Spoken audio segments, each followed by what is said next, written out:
The rain was falling hard that evening in Washington, D.C., as if the city itself sensed that something monumental was about to unfold. The streets glistened under the glow of yellow lampposts, the sidewalks empty except for the scattered presence of federal vehicles parked in unusual formation. And at the center of it all was a name everyone in the legal world had come to recognize.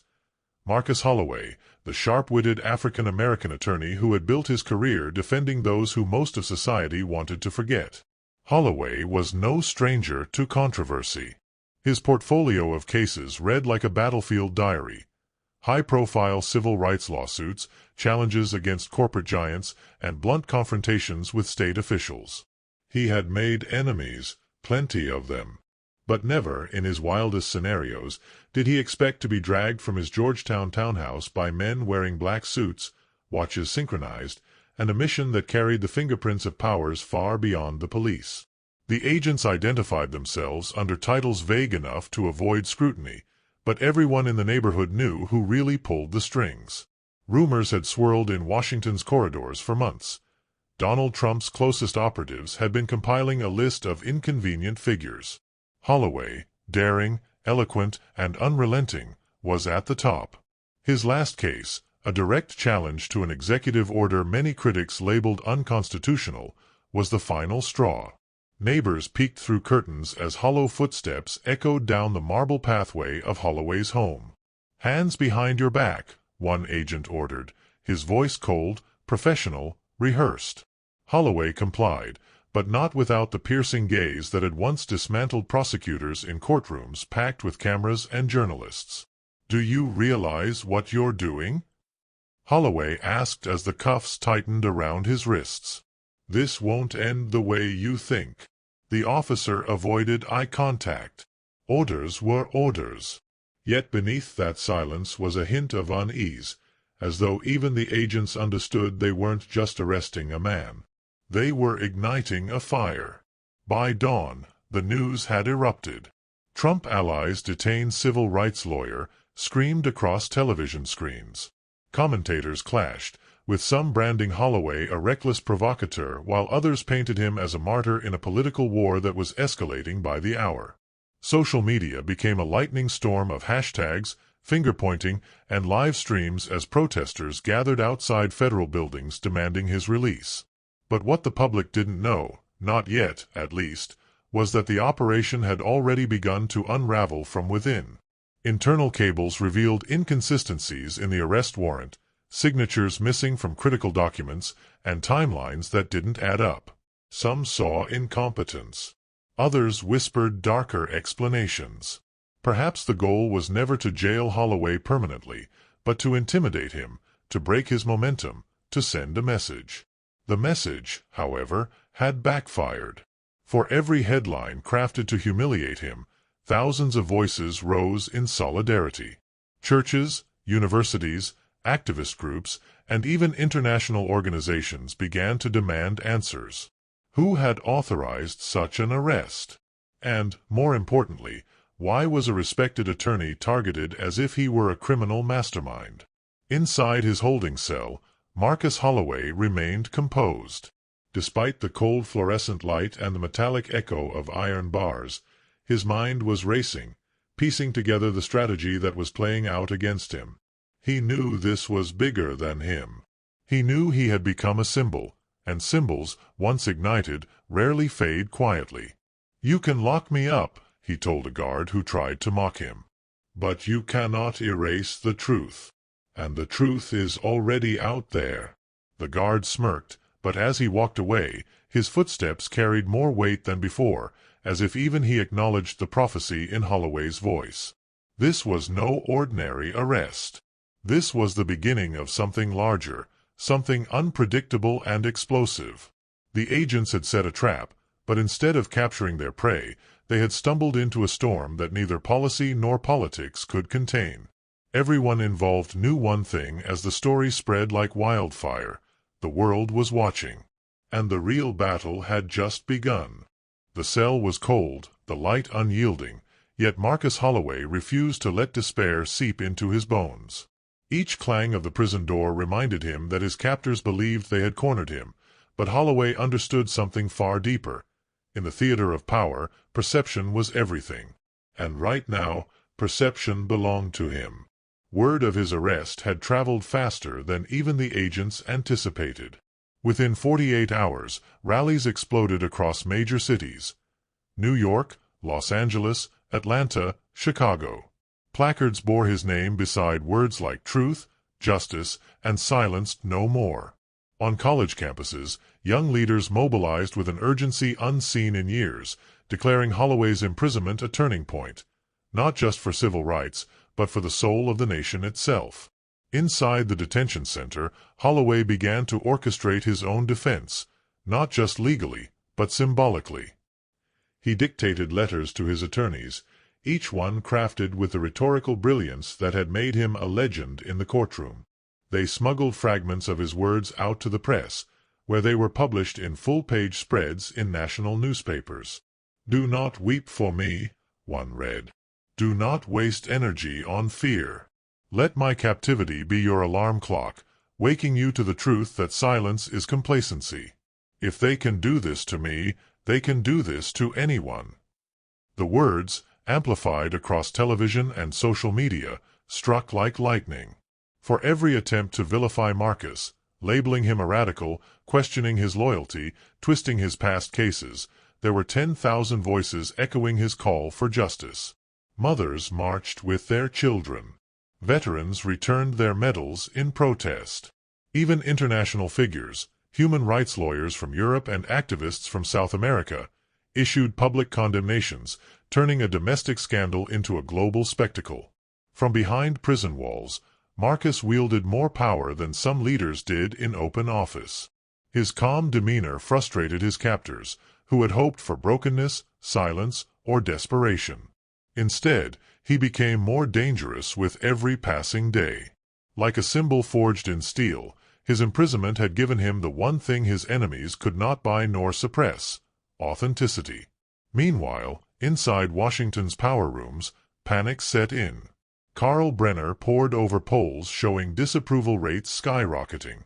Once neutral voters now leaned heavily against the operatives associated with Trump. The imagery of an African-American attorney, chained and defiant, proved far stronger than the scripted talking points delivered by government spokespersons. "Pull back," Brenner advised in a tense meeting. "Play the retreat. He's not the one on trial anymore. We are." But it was too late. Even whispers in Congress had turned against the operation. Senators demanded inquiries. Civil rights committees drafted urgent letters. The Justice Department, overwhelmed by scrutiny, leaked documents indicating procedural errors in Holloway's arrest, errors that looked less like mistakes and more like deliberate manipulations. For Marcus, every leak was a gift. Each revelation confirmed what he had said in interviews, speeches, and courtrooms for years. The system targeted those who dared to hold it accountable. Now, locked away, he was living proof. At night, as silence fell over the detention wing, Marcus would kneel on the concrete floor, his thoughts sharp as a blade. He remembered every argument he had won in the courtroom, every family that had hugged him after he secured justice, every bitter confrontation just steps away from defeat, and how he had turned it around. "They think bars can define me," he whispered to himself. "But they only define their fear." And outside, protesters lit candles, stretching for blocks into the night sky, as chants echoed through the streets. "Marcus Holloway is not alone. We are all Marcus Holloway." The counterstrike had begun, and it wasn't one orchestrated with bullets or power plays, but with something far more dangerous: belief. In Washington, loyalty was currency, fragile, conditional, and always negotiable. Inside the closed chambers where Trump's allies gathered, cracks had begun to spread like veins of ice across glass. No one wanted to admit it openly, not yet. But beneath every handshake and every hushed reassurance lay suspicion, resentment, and fear. Carl Brenner was among the first to see it clearly. Though a seasoned strategist, hardened by decades of political battles, even he could not ignore the whispers flowing through the hallways of the West Wing and beyond. The arrest of Marcus Holloway had spiraled out of control, and the fire was consuming the very operatives who had struck the match. In one stormy evening meeting, voices clashed across a mahogany table. Advisors pounded their fists, arguing with a kind of desperation that betrayed their panic. "This man is dismantling us from inside a cell," one shouted, sweat beading on his brow. "The numbers are catastrophic, the press has turned hostile, and even our own donors are tightening their wallets." Another responded with icy calm, "Then double down. Don't retreat. Charge him with more. Paint him as a traitor, not a victim. People forget quickly, if we control the narrative." But control was slipping through their grasp. Each smear campaign collapsed under the weight of Holloway's growing popularity. Social media hashtags trended faster than corrections. Journalists dug deeper into the circumstances of his arrest, unearthing evidence of tampered documents and unapproved surveillance. What should have been a showcase of dominance had become Exhibit A in a case of corruption. Carl Brenner leaned forward, his voice unusually quiet in the cacophony. "Gentlemen, you can't silence a man whose voice is carried by millions. He's no longer himself, he's an idea. And you cannot arrest an idea." The room fell silent, but eyes darted with hostility. Brenner had spoken what they all dreaded, and in politics, truth was often the most unwelcome guest. Meanwhile, on the ground level, agents assigned to the Holloway operation began to grumble. Some refused to give interviews under oath, fearing they'd be scapegoated when the scandal inevitably detonated. Rumors spread of anonymous leaks, insiders feeding information to reporters to shield their own involvement. Trust eroded quickly. No one knew who was loyal, who had flipped, or who was quietly recording conversations. One field agent, caught in a tape later leaked to the press, could be heard saying, "We were following orders. Nothing more. But now they want to hang this on us. I won't go down alone." The fracture widened. At the same time, news outlets revealed that a special congressional committee had opened preliminary hearings into the arrest. The optics were devastating. Photographs of Holloway supporters filling Capitol steps, families holding vigil candles, civil rights leaders testifying passionately before live television cameras. The more the administration fought to control the story, the more they appeared desperate and guilty. Trump himself, though not directly named in the initial reports, loomed in the background like a storm cloud. His presence, his influence, was undeniable. And his silence, whether strategic or careless, only fanned speculation. Was this his plan all along? Or had his inner circle gone rogue, dragging him into chaos that now threatened to undo him? In his cell, Marcus was handed a newspaper clipped with fresh headlines, "Divisions Emerge Among Trump Agents." He studied the words with a faint, almost knowing smile. The fortress was cracking, and he hadn't lifted a finger. His fight had simply been survival, his weapon only his truth. The walls that kept him captive were now closing in on his captors. For Brenner, the realization struck late at night as he drained another glass of bourbon in his office. Power thrived on control, and control had slipped away. Soon, someone would betray someone else to save themselves. And betrayals, once they began, were impossible to contain. The fracture was no longer a rumor. It was destiny. The day dawned heavy with tension. Across the country, television networks cut into regular programming as reports confirmed what many had long suspected. Leaks from inside Trump's circle had surfaced. Confidential memos, email chains, and unsigned directives, all pointing to a carefully engineered plot to neutralize Marcus Holloway. The so-called containment plan was no longer conspiracy talk. It was evidence, and it was damning. In the streets, crowds erupted in defiance. What began as protests transformed into marches of tens of thousands, stretching for miles. The sound of chanting rolled like thunder, echoing through city skylines from New York to Los Angeles. "Free Holloway! Free Holloway!" became not just a cry for release, but a roar against the machinery of power itself. Inside his cell, Holloway received the news with quiet gravity. His lawyers slid across copies of the leaked documents, their eyes shining with anticipation. "This could break the case open," one said, almost breathless. Marcus scanned the pages slowly. The lines were familiar to him, not the words themselves, but the logic, the arrogance. He had battled such tactics in courtrooms for years, only now the battlefield was larger and more volatile.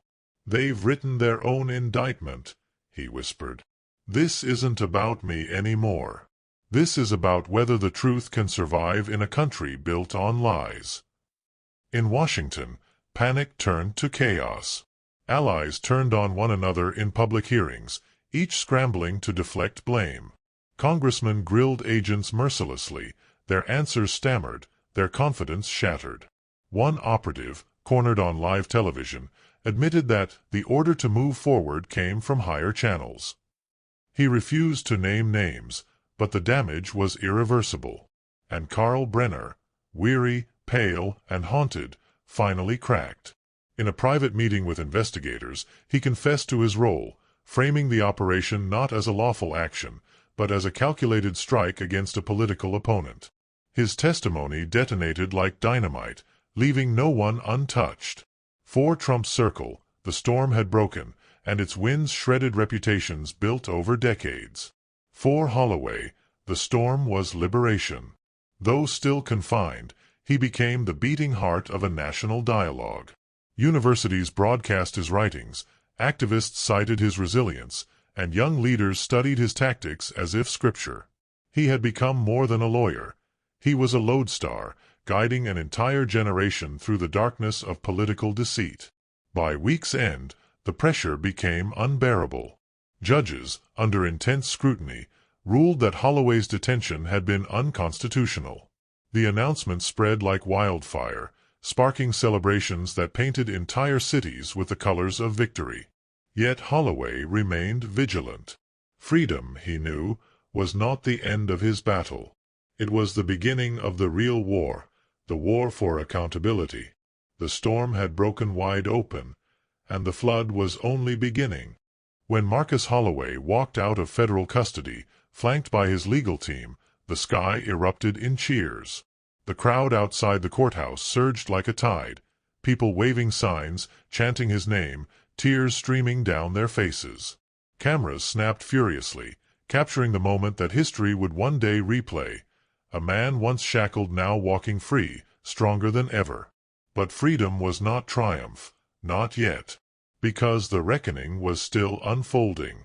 In the following weeks, congressional hearings escalated into full-scale investigations. Names once shielded by influence were dragged into the open. Memos, emails, and testimonies stacked like bricks in a wall of accountability. For the first time, Americans saw the machinery of power exposed in raw daylight, a machine that had nearly crushed one man simply because he dared to resist. Carl Brenner's confession became the linchpin. His testimony, woven with regret and bitterness, implicated figures higher than anyone had dared expect. Politicians scrambled to distance themselves. Former allies disappeared into silence. One by one, the fortress walls collapsed, revealing not strength but desperation. For Trump's inner agents, the fallout was catastrophic. Careers ended overnight. Some resigned under mounting evidence, others were indicted. The promise of silence turned into a chorus of betrayals. In their attempt to destroy Marcus Holloway, they had destroyed themselves. And Holloway? He returned not to the quiet sanctuary of his Georgetown home, but to the pulpit of the public square. His speeches drew crowds bigger than political rallies. His words, carved out of experience and pain, resonated with every soul who felt crushed by a system too large to fight. "I was just one man," he declared in his first address after release. "But they showed me that one man is never alone. They showed me that when fear is challenged, hope rises. And hope is unstoppable." The applause shook the ground beneath him. This was not rhetoric, it was revelation. Yet even in victory, Marcus carried an edge of solemnity. He knew the forces he had battled were not gone. They were merely wounded, waiting for the next opportunity to tighten their grip. But he also knew that something irreversible had been sparked. A movement. A demand for accountability. A refusal to return to silence. The reckoning had begun, and there was no turning back. As night descended, candlelight vigils dotted the country, thousands of points of fire against the darkness. Families gathered, children raised their voices, and in every flame flickered a promise. This time they would not be silenced. Marcus Holloway stood at the heart of it all, calm, unbroken, and resolute. The trap set against him had failed, spectacularly, explosively. And from its ashes rose not just his survival, but a call for justice that even the most powerful could no longer ignore. The last measure of control they thought they possessed was gone. The people had claimed it. And history, once again, had been rewritten by the unlikeliest of soldiers.